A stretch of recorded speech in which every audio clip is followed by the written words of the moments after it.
From the Cyber Hub bunker and studio, you're tuning in to the Cyber Hub podcast. And now for your host and CISO, James Azar.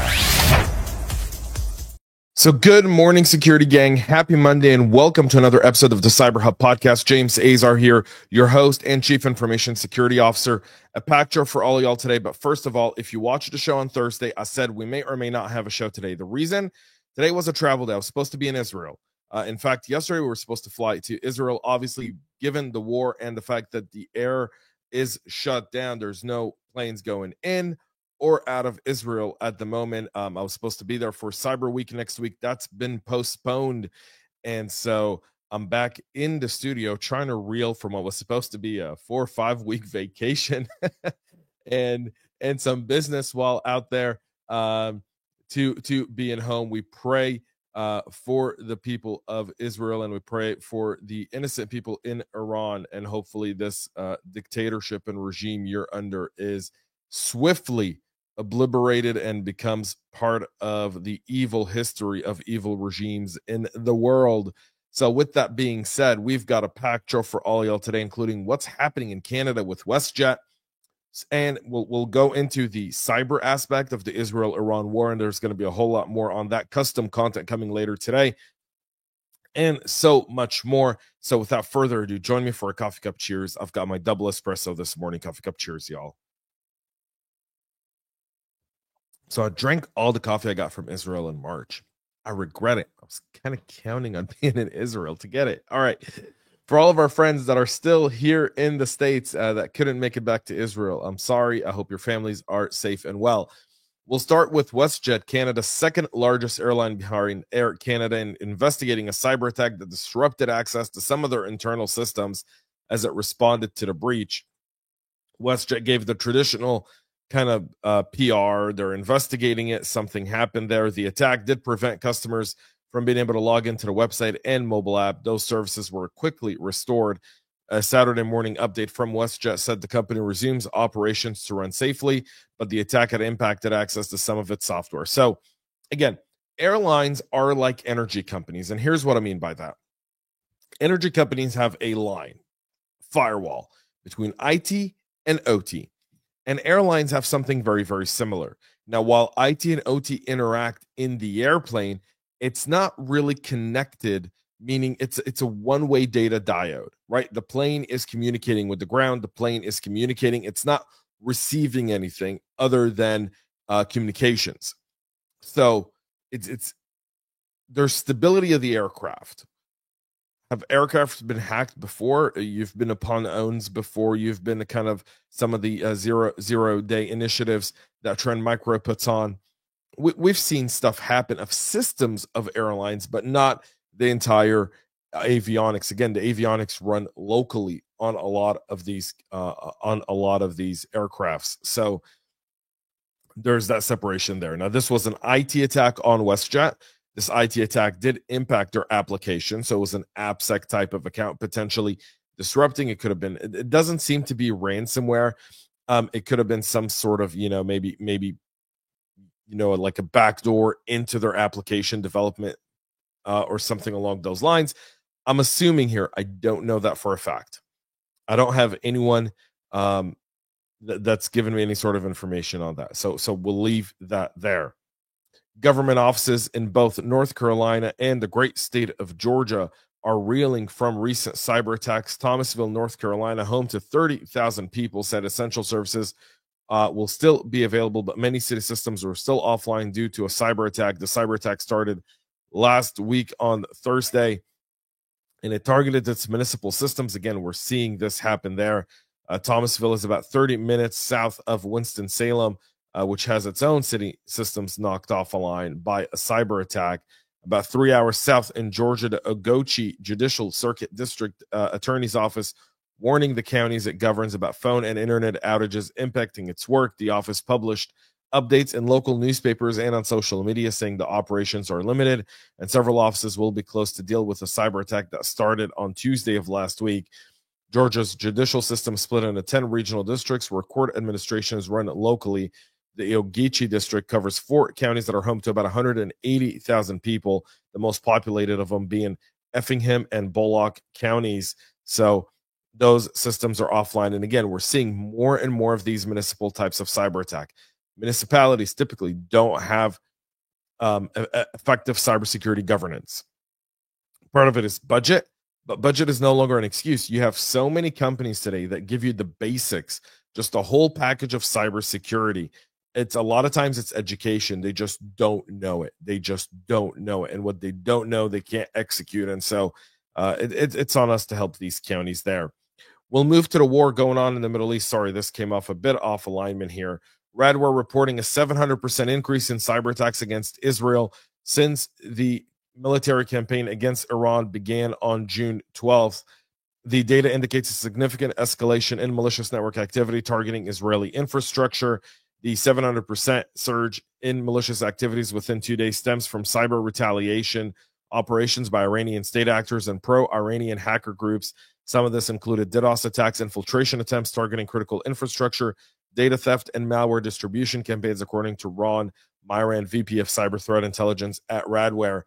So you're seeing a whole bunch of these, again, government websites, financial institutions, telecom companies, and critical infrastructures were some of the targets there. Sorry, this website like auto updates. It's really, really weird. The Jerusalem Post, like they don't, a really, really bad experience. Anyways, expect more of this is what I would say. We know that before Israel attacked Iran at exactly 3 a.m., when their jets were taking out their top military commanders, there was a cyber attack on Iranian infrastructure.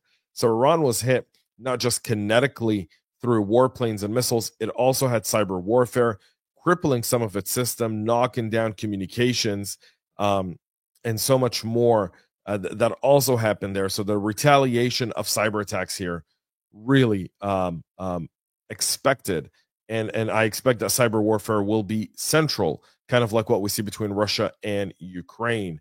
So there's that there. India-based car sharing marketplace Zoomcar learned recently that some of its systems were hacked, and an investigation is showing that information of millions of users was compromised as a result. Zoomcar connects vehicle owners with people seeking car rentals. They're available in India, Indonesia, Egypt, and Vietnam. The Zoomcar Holdings Inc. is informing the SEC that it learned of unauthorized access on June 9th. The company became aware of the incident after certain employees received external communication from a threat actor alleging unauthorized access to company data.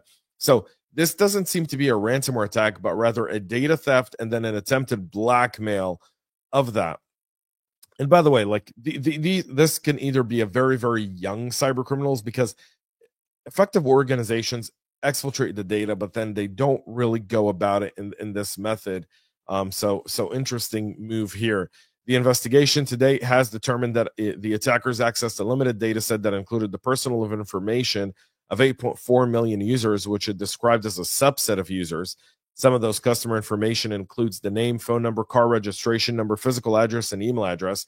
There's no indication of any financial data or passwords or any other sensitive data being accessed by the threat actors. That's to date.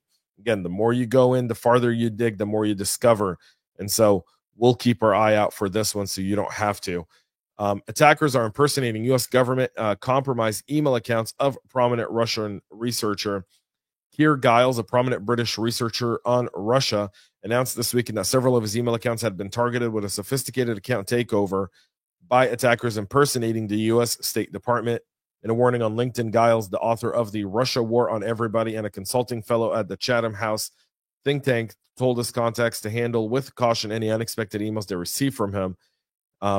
He said in LinkedIn, in our long collective experience with sophisticated account takeover, there is a likelihood that anything that the attackers acquired before they were locked out, including potentially messages you and others have sent me, may be included in any future tainted data dump, he wrote.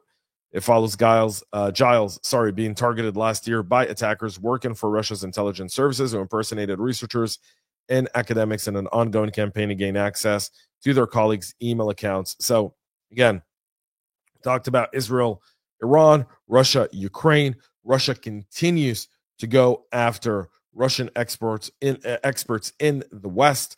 That's no different. These types of account compromises are significant. And by the way, the impersonation of people, we know that the impersonation of of CEOs and companies has increased in the thousand-folds since the introduction of AI. No different here. The impersonation of folks is definitely there. So something to keep an eye on. Again, when they do this kind of activity against someone like him, they'll do it against organization for financial gain. Tenable releasing patches for 3 high-severity vulnerabilities in their Nessus agent for Windows that could be exploited to perform file operations and even execute code with elevated privileges. 3 different CVEs here, 2025, 36631, 32, and 33. Each has a CVSS score of 8.4, 7.8, and 8.8 respectively. The first one, 36631, is a bug that would allow users logged into non-admin accounts to override arbitrary local system files with log content and system privileges. The second, 36632, it would allow non-administrative users to execute arbitrary code with system privileges. And finally, 36633 would allow users in non-administrative positions to arbitrarily delete local system files, also with system privileges. The 3 vulnerabilities impact Nessus agents 10.8.4 and earlier and were resolved with version 10.8.5. So you want to make sure you get that updated. CISA warning of the Simple Health ransomware compromise after a string of retail attacks. They're saying that they're taking advantage of CVE 2024-57727, a vulnerability that impacts Simple Health's widely used remote access tools, and it was exploited to compromise customers of utility billing software providers. CISA didn't give a timing of the advisory or what attacks it was referring to, but simply saying keep an eye out for it. And that's typically because they're still investigating. They don't want to let the cat out of the bag just quite yet. You'll see more information as it becomes available. And again, the nomination for the director of CISA should clear the Senate here this week, hopefully, and we should have a director there. Researchers discovering a malicious package in PyPI that's capable of harvesting sensitive developer-related information like credentials, configuration data, and even environment variables, among others. The package named Chimera Sandbox extension attracted 143 downloads only, so it wasn't a big one, but definitely showing you kind of what's existing in the repository here and what they're going after. Again, they try these, and then eventually they get one that gets 10,000, 20,000, or even 100,000 downloads, and that's significant. Chimera Sandbox, released by the Singaporean tech company Grab last August to facilitate experimentation and development of machine learning solution. The package masquerades as a helper module for the sandbox, but aims to steal credentials and other sensitive information like Jamf configuration, CI/CD environment variables, AWS tokens, and more, according to JFrog researcher Guy Korlevsky in a report published last week. Specifically, the malware acquired from the domain an authentication token, which is then used to send a request to the same domain and retrieve the Python-based information stealer. The stealer is then equipped to siphon a wide range of data from infected machine, including Jamf receipts, which are records of software packages installed by Jamf Pro unmanaged devices, the pod sandbox environment authentication tokens, and Git information, CI/CD information from environmental variables, Zscaler host configuration, AWS account information and tokens, public IP addresses, and even general platform and user and host information. Something to keep in mind there. And finally, more than 46,000 internet-facing Grafana instances remain unpatched and exposed to a client-side open redirect vulnerability that could allow execution of a malicious plugin and account takeover. The flaw CVE 2025-4123 impacts multiple versions of the open source platform used for monitoring and visualization infrastructure and application matrix. This was discovered by bug bounty hunter Alvaro Balada and was addressed in Grafana's lab release on May 21st. However, as of the writing, more than a third of these instances were reachable over the public internet, have not been patched, according to Ox Security. The analyst told Bleeping Computer that their work focused on demonstrating the ability to weaponize Balada's findings. After identifying versions vulnerable to the attack, they assessed the exposure by correlating the data with the platform's distribution across the ecosystem. They found 128,864 instances exposed online, with 46,506 still running vulnerable version that can still be exploited. That's around 36%. Ox Security's in-depth analysis of CVE 2025-4123 covered that through a series of exploitation steps combining client-side path traversal and open redirect mechanics. Attackers can lure victims into clicking URLs that lead to loading a malicious Grafana plugin from a site controlled by threat actors. So you have that there. That's it for our show this morning. We'll be back tomorrow, 9 a.m. Eastern, live with all the latest cyber security news. Until then, have a great rest of your day, and most importantly, y'all, stay cyber safe. We love feedback, so make sure to connect with us on social media and subscribe to our podcast on your favorite podcast listening platform.